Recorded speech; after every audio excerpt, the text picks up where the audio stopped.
नमस्ते गाइस, मैं हूँ अरविंद और मैं हूँ शैलजा। तो दोस्तों आज का वीडियो किस चीज़ पे है शैलजा जी, बता सकते हैं आप? अरविंद जी, आज मुझे ऐसा लग रहा है हम दूरदर्शन पे बैठे हैं। मेरे कपड़े भी बिल्कुल वैसे ही है, दूरदर्शन न्यूज़ चैनल पे हम बैठे हैं। सो आज का वीडियो में हम आपको बताने वाले हैं कुछ वो चीज़ें जिसकी वजह से आप नॉर्वे ना आए।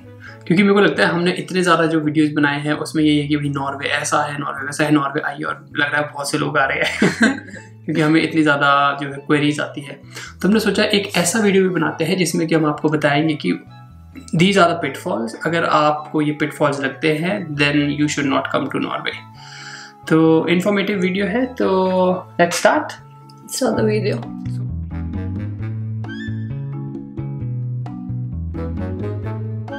So first thing is winters। ये तो सबको मालूम ही है, नॉर्वे के नाम से सबको ये लगता है वो नॉर्वे, वहाँ तो इतनी ठंड होती है, पर द ट्रूथ है यहाँ पे हर वक्त ठंड नहीं होती है, सिर्फ 5 मंथ्स के लिए ठंड होती है और बहुत भयंकर ठंड होती है, बस सिर्फ घर के बाहर। एग्जैक्टली इस बार जो था आई थिंक ऑस्लो में, क्योंकि अब हम जहाँ रहते हैं तो वहाँ हमने फील्स लाइक -18 जो था वो भी एक्सपीरियंस किया, और हमने उसके ऊपर एक वीडियो बनाया था। अगर आपने वो नहीं देखा तो आप check out that video, that was our first experience. तो विंटर जो है दोस्तों वो एक ऐसी चीज़ है जो कि सबको अच्छी नहीं लगती है, क्योंकि मुझे पता है खासकर पीपल हु आर फ्रॉम से साउथ इंडिया या इवन सेंट्रल इंडिया जहाँ पे कि मिनिमम टेम्परेचर 15-16 डिग्री होता है।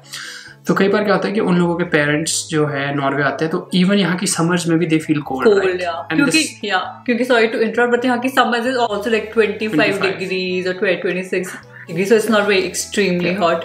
सो कई बार अगर आप लाइक अरविंद सेड, अगर आप साउथ इंडिया कहीं से हो तो आपके यहाँ पे समर्स में भी you will feel cold. So winters तो भाई बहुत ही खतरनाक होगी। और हमें ये भी चीज़ पता लगा है, हमारे एक फ्रेंड ने बताया कि एक भाई साहब थे जो कि राइट ही इज अलाइव, जो कि साउथ इंडिया से थे, तो वो जो थे वो ठंड सहन नहीं कर पा रहे थे, तो इसलिए उन्होंने क्या किया, he went to university of Bergen, और वहाँ पे एक स्पेशल कोर्स होता है कि विंटर्स में कैसे सर्वाइव कर सकते हैं, how to survive in winters. You have to pay I think 5-6 हज़ार नॉक। बट अब वो जो भाई साहब है he is fully trained, and वो बोलते हैं कि मैं -4 -5 के टेम्परेचर में टी-शर्ट्स में भी आ सकता हूँ। सो आई थिंक अगर आपको विंटर्स का पिटफॉल लगता है तो you can do a course like that, right? Yeah, true. So winters is the first thing. Second is winter से related darkness भी आपने जैसे सुना है नॉर्वे के बारे में, 6 महीने रात है 6 महीने दिन है। That is also true but partially true, because if you go towards the north, तो नॉर्थ में तो ये बहुत ही ज़्यादा डार्कनेस होती है, पर जहाँ ऑस्लो है जहाँ हम रहते हैं यहाँ पे इतनी ज़्यादा डार्कनेस नहीं होती है, but it is still there. Like for example winters में सनसेट हो जाएगा अराउंड 3:30 और sunrise will be around 9:30 to 10 AM। और सबसे आपको एक फन फैक्ट बताता हूँ कि एवा जब भी उसको सुबह उठाते हैं तो शी इज ऑलवेज लाइक मम्मा पापा but it's still dark. Why is it so dark here? Is it dark all the time? Yes. और फिर जब उसको बाद में आगे से हम किंडरगार्टन से वापस लेते तो लुक इट्स स्टिल डार्क। हमने कहा भाई नॉर्वे में हमेशा डार्क ही रहता है, right? Get used to that.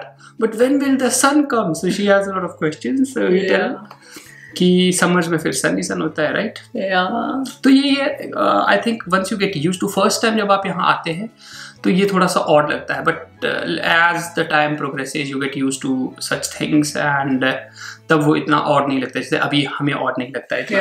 तो दोस्तों नंबर 3 पॉइंट जो है वो है जी, अगर आप वेजिटेरियन हैं तो भी आपको बहुत सी दिक्कतें आ सकती है, जैसे कि आपके सामने जीता जागता नमूना बैठा है, एक वेजिटेरियन नमूना राइट? तो देखिए अगर तो आप यहाँ अलॉन्ग विद योर फैमिली हैं जहाँ की हर मेंबर कुक कर सकता है, right, then it is easy, तो आप वेजिटेरियन खाना आराम से बना सकते हैं। बट अगर आप बैचलर हैं then it can be difficult for you, right? और ये सिर्फ स्वाद की बात नहीं है, हेल्थ इश्यूज भी बहुत हो सकते हैं आपको, राइट? जो हमने भी एक्चुअली फेस करे, लाइक हेयर फॉल और विटामिन डी की डेफिशिएंसी, बोन्स में दर्द होती है। वो हम लोग भी जब आई थिंक जब हम पिछले 2 बार से जब हम इंडिया जा रहे हैं तो हमें हमारे जो लेवल्स थे विटामिन डी के देवर सीरियसली लो, स्पेशली शहर जाके, तो फिर इंजेक्शंस लगते हैं उसके, राइट?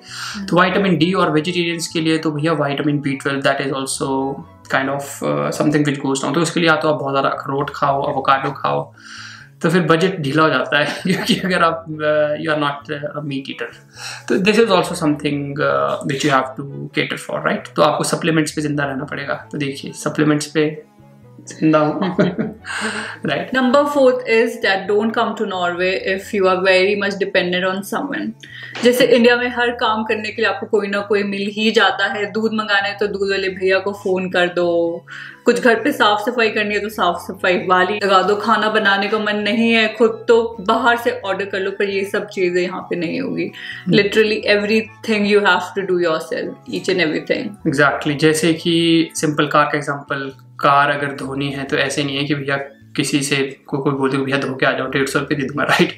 सब कुछ खुद ही करना है। कार के टायर चेंज करने हैं, definitely you can go to a workshop but they will charge you some money. But अगर आप वो थोड़े पैसे बचाना चाहते हैं then you have to do it yourself. और जैसे आजकल विंटर्स का टाइम है तो बर्फ़ जो है जी हर जगह है तो उसे साफ़ करना है, जैसे कि आप देख ही सकते हैं। Next point is less population. India में हमें बहुत आदत होती है जैसे ही घर से बाहर निकलते हैं हर एरिया में कुछ ना कुछ चल ही रहा होता है। पर यहाँ पे आपको एकदम से it is like a culture shock I would say.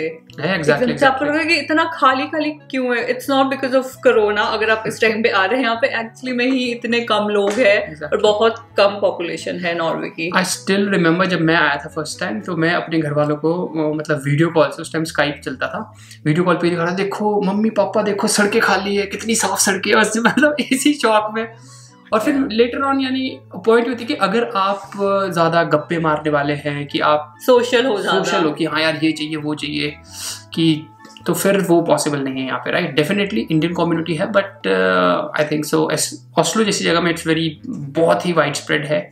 But जो जैसे कनाडा है, आई थिंक यूएस है, वहाँ पे आई थिंक ये जो है सोशल कल्चर ज़्यादा है बट नॉर्वे में इतना ज़्यादा नहीं है। और खासकर नॉर्वेजियंस तो आपको बताइए थोड़े शाय हैं। And that is true, they are very shy. Yeah. So ये है जी एक, अगर आप नहीं रह सकते गपशप के बिना तो भाई मत आइए Norway. And next point is, ये तो मेरे ख्याल से सबको पता ही है कि Norway is very very expensive and that is true. And specially if you are coming as a student तो आपको ये बहुत ज्यादा फील होगा। इफ यू आर अर्निंग है तब maybe you get use to it after some time, but initially आप currency convert करते ही रह जाएंगे। ऑफ कोर्स, मतलब शुरू के तो जी जो आपको मैं बताऊँ 1-2 साल तो आपको कि अंडे का रेट ये, दूध का रेट यार इंडिया में तो ये था वो था, मतलब 5-6 साल तक तो यही चलता है कि करेंसी से मल्टीप्लाई करते रहो कि ये कितने का, मैथ स्ट्रांग हो जाता है नो डाउट। और खासकर अगर तो करेंसी 1:10 हो जब मेरे टाइम में थी देन इट्स इजी, बस आजकल तो 7.5 है। अब 7.5 से कैसे कन्वर्ट करूँ कि सो मैथ्स मेरा दिमाग थोड़ा तेज हो गया है। That is different. बट हाँ कि यू हैव टू, जो आपका ये मतलब इंडियन रुपीज़ को इंडिया में छोड़ना पड़ेगा आपको, राइट। अगर आप उसके वही मेंटालिटी लेके यहाँ पे नॉर्वे में खर्च करेंगे तो आप खर्च कर ही नहीं पाएंगे। और साथ ही साथ एक्सपेंसिव खाना ही नहीं है, टैक्सी वगैरह भी बहुत एक्सपेंसिव है। जैसे इंडिया में हमें हर जगह जाने के लिए ऊबर की आदत होती है कि ऊबर को या ओला ऊबर मंगा दें। यहाँ पे नहीं है, यहाँ पे ऊबर ओला है भी नहीं, और जो टैक्सीज है बहुत एक्सट्रीमली एक्सपेंसिव है। तो सब लोग यहाँ पे पब्लिक ट्रांसपोर्ट ही यूज करते हैं वैसे। बट तो अगर आपको आदत नहीं है पब्लिक ट्रांसपोर्ट की, और तो I think that is also something you should not come to Norway. That is also one of the pitfalls, right. True. तो दोस्तों बहुत से लोग मुझसे पूछते हैं कमेंट में Norway versus Germany, Norway versus Canada, Norway versus Australia. तो भाई एक चीज़ बताता हूँ, देखिए नॉर्वे का जो है I think one of the biggest pitfall जो आपको लगेगा वो है यहाँ की लैंग्वेज। किसी भी यूरोपियन देश की जो है लैंग्वेज, राइट। जैसे शैलजा जी बोल रही है, ठीक है। तो पॉइंट ये है कि ये एक, अगर आपका माइंडसेट जो है it's not kind of open to learn a new language, then also Norway wouldn't be an idle place for you, right. But देखिए द पॉइंट है कि even we are not proficient in Norwegian but yes we are on this learning curve. तो अगर आप India से आ रहे हैं और आप रियली आना चाहते हैं नॉर्वे, तो वी वुड रिकमेंड कि आप थोड़ी बेसिक नॉर्वेजियन सीख ले। That would really really help you and come with an open mindset कि यहाँ पे आके आपको एक अलग भाषा सीखनी ही पड़ेगी। Next is medical. हमने अपनी बहुत वीडियोस में मेडिकल के बारे में डिस्कस करा है और उसके बिना तो this video would be incomplete. So do not come to Norway if you are not prepared for the kind of medical facilities which are available here, जो elaborate करेंगे अरविंद। तो देखिए अब इंडिया में क्या होता है, सबसे पहले तो बीमार हुए, दोस्त है जो डॉक्टर उसको फ़ोन कर दिया है, व्हाट्सएप पे भेज दी, सारी डायग्नोसिस वहीं घर पे आ जाएगी, राइट। कि अच्छा ये खा पास में गए, गली में एक फार्मासिस्ट है, उससे दवाई ली और ठीक हो गई। बट यहाँ पे ऐसा नहीं है। यहाँ पे कुछ ऐसी मेडिसिन हैं जो कि आपको विदाउट प्रिस्क्रिप्शन मिलेगी, but most of the medicine prescription के साथ ही है। प्रिस्क्रिप्शन कौन देगा? जो आपका है जी जीपी बोलते हैं जिसे, जनरल प्रैक्टिशनर, फास्ट लगे। उसके लिए भी आपको पहले जो है, जैसे ही आप नॉर्वे आते हैं, एक आपको जीपी जो है ही और she will be assign to you. फिर आपको उसके पास अपॉइंटमेंट करनी पड़ती है और अपॉइंटमेंट का भी एक प्रोसेस है। तो पॉइंट ये है कि यहाँ पे सिस्टम्स हैं, सिस्टम्स को आपको प्रोसेसेस है बहुत ज़्यादा, और वो प्रोसेस आपको फॉलो करना है। कोई साइड नहीं है कि मैं एमएलए का लड़का हूँ तो मेरे को अलग से, हाँ, या जुगाड़ नहीं है, राइट। तो आपको प्रोसेस के थ्रू जाना पड़ता है। और अगर कईयों को उसमें भी दिक्कत हो सकती है, राइट, कि क्या है यार, what the hell is this, right, एक खारिश है तो ये दे दो ना कुछ भी, मैं अपना पूरा दिन वेस्ट करूँ। और जैसे कोल्ड के लिए मेरे को याद, जब मैं आई थी फर्स्ट टाइम और मुझे कोल्ड हो गया था, और हमें इंडिया में आदत है कि एंटीबायोटिक खानी है कोल्ड के लिए नेचुरली। कभी मैंने तो ट्राई नहीं करा कि बॉडी कैसे हील होती है कोल्ड से नेचुरली। हमने यहाँ पे आके एक्सपीरियंस करा। तो I was really like surprised कि यार डॉक्टर मुझे कोल्ड के लिए कुछ रेकमेंड क्यों नहीं कर रहा एंटीबायोटिक। तो exactly he just said that go home and take rest. और you were expecting कि कुछ भाई दवाई देके हम घर जाएंगे, राइट। और दोस्तों साथ ही साथ एक जो है, अब हुआ क्या कि इसी से आगे बहुत ही फनी स्टोरी है। तो क्या होता है, शैलजा को फर्स्ट टाइम या कोल्ड एक्सपीरियंस होता है, इसको डॉक्टर दवाई नहीं देता है। मुझे साइनस हो गया था, तो इसको डॉक्टर ने दवाई नहीं दी। तो फिर इसके बाद हम जाते हैं यहाँ पे विनो मोनोपोल है, जहाँ पे कि आपको वाइन या अल्कोहल मिलता है, ओके। तो फिर ये वहाँ जाती है, क्योंकि जनरली इंडिया में क्या है कि थोड़ी सी रम का अगर वो लगा दो पैग, तो जनरली विद वार्म वाटर तो हो जाएगी। तो शैलजा के पापा ने इसको बताया था कि ऐसे ऐसे करते हैं, राइट। तो अब शैलजा अंदर जाती है, तो जनरली वहाँ जो लेडी अटेंड करे वाले पूछती है, yes ma'am, what kind of drink would you like to have. तो शैलजा बोलती है कि मेरे को रम चाहिए।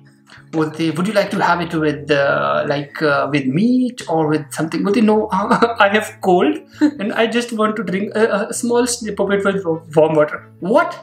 If you have cold, go to doctor. No, I already went. She didn't give me any medicine. And then rum will cure it? Yes, my papa says so. So it's true story, guys. It's a true story. और उसको shock लग गया कि अच्छा भैया रम से, मतलब अगर ठंड में आप रम पी लो तो आप ठीक भी आते हैं समझ से। So that was also something. तो that's again Indian जुगाड़। बट हम जनरली क्या है, हम छोटे मोटे एंटीबायोटिक्स जो है इंडिया से लेके आते हैं कि अगर या विद प्रिस्क्रिप्शन अलाउड है, with prescription I think it's allowed. Next is don't come to Norway if you smoke and drink. So if you are a smoker और अ ड्रिंकर तो आपके सारे पैसे उसमें ही खत्म हो जाएंगे पर मंथ, बिकॉज ये दोनों ही चीजें नॉर्वे में बहुत एक्सपेंसिव है। आंटी पुलिस बुला लेगी, यहाँ पे आंटी पुलिस नहीं बुलाएगी, बट आप बिक जाओगे दोस्त अगर आप पार्टी के चक्करों में रहोगे। ओके, तो दोस्तों जो फाइनल पॉइंट हमें लगता है वो है कि नॉर्वे में जो है एक चीज़ जो मैंने भी एक्सपीरियंस की है, आई थिंक सो, वो है कि integration into the society that is bit difficult, I think, in comparison to other countries like Canada हो गया या फिर अमेरिका, ऑस्ट्रेलिया, राइट। तो देखिए रीज़न उसका ये है कि first of all I think कि नॉर्वेजियंस जो है वो थोड़े आउटस्पोकन नहीं है। पहले आप बात करेंगे then only they will talk to you, right. So that is one thing. So जो आइस ब्रेकर है वो आपको ही करना है। अगर आप खुद रेटिसेंट या फिर चुप रहने वाले इंसान है तो फिर ऐसे ही है जो दो अजनबी कभी बात नहीं करेंगे, राइट। चाहे आप ऑफिस में हो चाहे कुछ है, या हेलो हेलो बस, that is the only greet. और दूसरा जो है लैंग्वेज जो है it plays a central role. तो अगर आपको लैंग्वेज नहीं आती है तो it's difficult whether it is to get a job या फिर किसी से बात करना, right? So language I think plays an important role. तो अगर आप चाहते हो कि भैया मैं दूसरी कंट्री में जाके वहाँ का कल्चर एक्सपीरियंस करूँ तो वो थोड़ा मुश्किल है नॉर्वे में। I think it's not that easy. क्योंकि हाँ I think when we went to Canada, you remember? तो वहाँ पे जो था हमारी जो कैब ड्राइवरी थी वो इतनी गप्पे मार रही थी। Everyone we found like very friendly. Yeah. People are friendly here also, but they are not very extrovert like they are in America and Canada. Because जब हम USA में थे तो people were very very like talkative. कहीं पे भी हमें मिलते, they just wanted to share. They have so much to share. Experience. मुद्दा ये है कि अगर नॉर्वे आ रहे हैं तो विंटर्स में मत आना, क्योंकि एक तो दोस्त नहीं बनेंगे, ऊपर से डार्क होगा, ऊपर से सूरज नहीं होगा, ऊपर से ठंड होगी, आप घर में बैठोगे सिर्फ नेटफ्लिक्स देखोगे। Okay, so try to come in summers ताकि बाहर जाओ, थोड़ा पार्टी कल्चर भी है। विंटर्स में तो जगह है डेड। Yeah, ओके, but- बंदा बस अपना काम करता है और कुछ नहीं है. Yeah, but if you are someone very social, तो Norway is not the place. But for हाँ, you. अगर आप आ रहे हो, आपको कोई ऐसा लग रहा है कि कोई हमारा दोस्त नहीं है, तो भैया हमारे घर के द्वार खुले हैं, बट फोन करके, right? Don't just surprise. Hello sir, आपने हमें YouTube पे YouTube कहा पे था बताया आपके था. घर के द्वार खुले तो हम आ गए. ऐसा मत करना. जेन्युइन बंदों से हम we also would like to meet, Okay, yeah. that's the whole problem, because it's all about sharing each other's experience. So that's it from our side. If we missed something तो comment करके हमें ज़रूर बताएं कि ये भी कोई एक चीज़ है जिस वजह से आपको नॉर्वे नहीं आना चाहिए, और अगर आपका कोई ऐसा एक्सपीरियंस है which you would like to share with us, so do comment below and let us know. So that's it for today. Thank you for watching. Namaste. Namaste from Norway.